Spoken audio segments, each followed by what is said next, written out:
All right, so we are reading all about 20th century history, and on the front of our newspaper, we were reading about how Arizona and the United States went through a Great Depression, and President Roosevelt created his New Deal to help try and get us out of it. But there's a lot of people that believe that we came out of the Great Depression for a much different reason.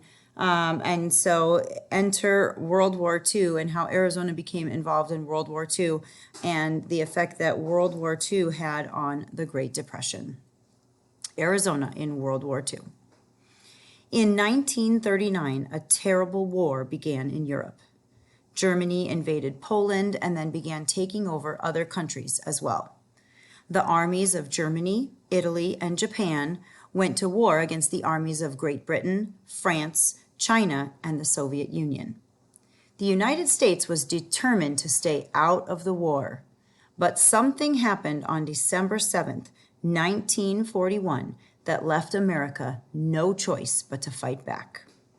On that day, Japanese airplanes dropped bombs on the U.S. battleships stationed at Pearl Harbor, Hawaii. Hundreds of Americans were killed and many American ships were sunk. One of the battleships that sank was the USS Arizona. That's going to come up later, so I'm going to highlight that. There we go. After the Japanese attack on Pearl Harbor, the United States went to war against Japan, Germany, and Italy. Because of Pearl Harbor, many Americans felt very strong resentment toward the Japanese. Americans were so angry that the government did something that went against the most basic of American rights, freedom. All across the country, Japanese people living in the United States were forced to leave their homes and move to places called relocation camps. I'm going to highlight that right there because we're going to see that coming up in one of our questions. Nearly 120,000 people were placed in overcrowded camps with little or no privacy and terrible living conditions.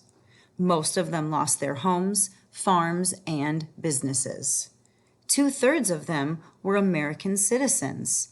So even though they had Japanese background, they were American citizens and they still got sent to the relocation camps.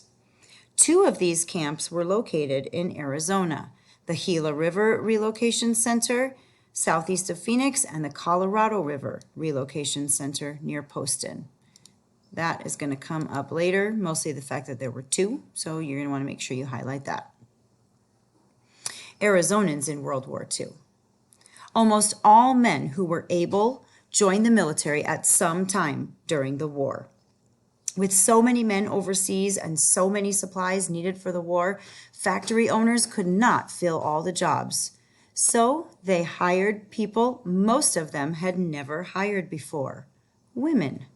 Oh yeah, girls, this is where we get to say girl power.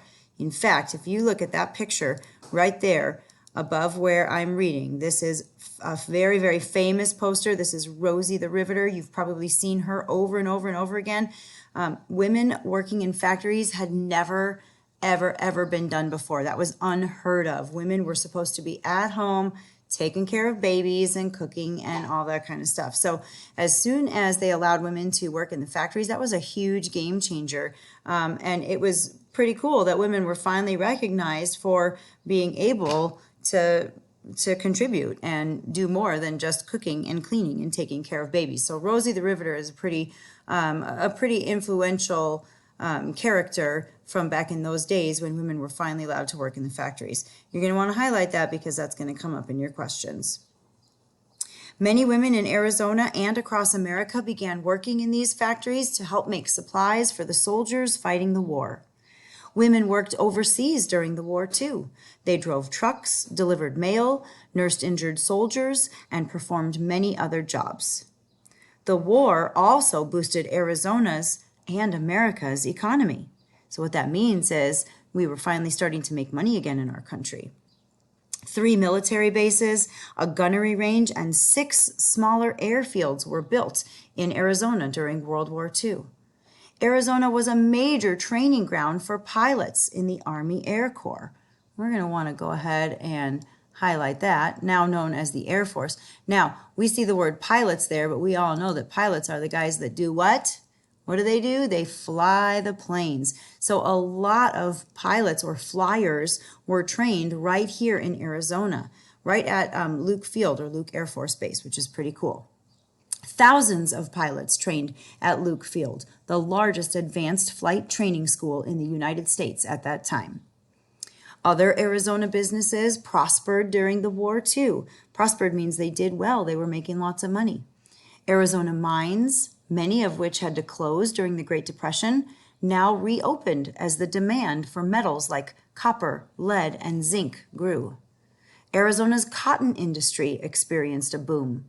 The Goodyear Aircraft Corporation, the Alcoa Aluminum Plant, and Air Research, all in the Phoenix area, put thousands of people to work making airplanes or parts for airplanes.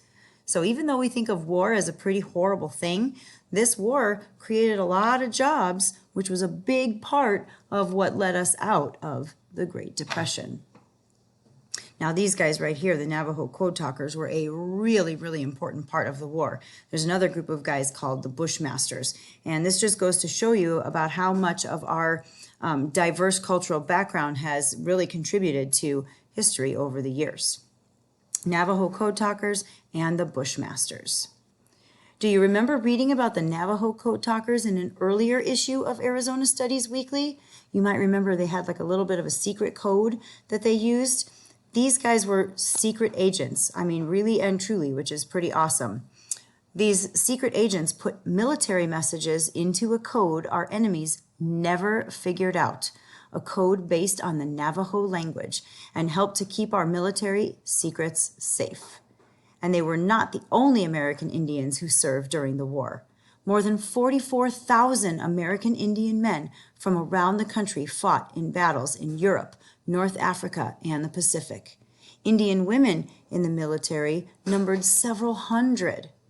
So all of these different backgrounds that contributed to our population in Arizona, they all got involved, regardless of where they came from. Because they were living in Arizona and living in the United States, they joined up with our government and helped us out. But these Navajo Code Talkers were amazing. And I know we've got a few students in our class that have Navajo background, so I would really love to hear if you have any stories of anyone in your family being involved in the Navajo Code Talkers. Please, please, please share that with us in a comment, because everybody would love to hear about that.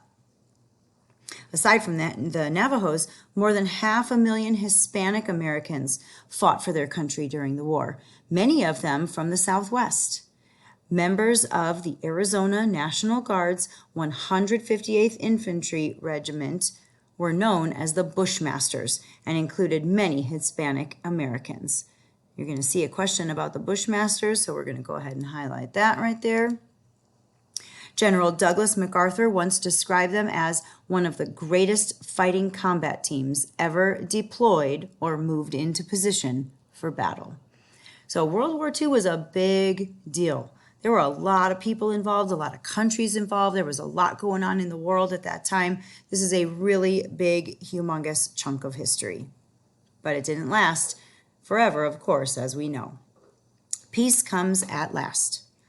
World War II was the largest armed conflict the world has ever known, with battles fought on land, at sea, and in the air. So for all of you that love the blood and guts of war, there you go. There it is, the largest armed conflict. Some historians estimate that about 62 million people, both military and civilians, died during the war. 62 million, guys, that's a lot of people. The United States sent 16.1 million men and women to fight. More than 671,000 were killed, wounded, or missing by the end of the war. World War II lasted 6 years in all. Japan was the last of the enemy armies to give up the fight. We're going to highlight that because that's going to come up in our questions. There we go. The Japanese emperor signed the surrender agreement on board the battleship USS Missouri on September 2nd, 1945. So the surrender agreement was signed in 1945, marking the end of the war. Arizonans and people all over the world breathed a sigh of relief and looked forward to peaceful times. So I know it doesn't say on this part right here that this is the end of the war, but because they signed the surrender agreement right there, that means they were the last ones. When they agreed to surrender, that ended the war. So that was a big deal because, man, that war lasted a long time and a lot of people died and people were just ready for it to be over and done with. Okay, next video we'll go over some of the other sections of the newspaper so that you will be all set to answer your questions at the end.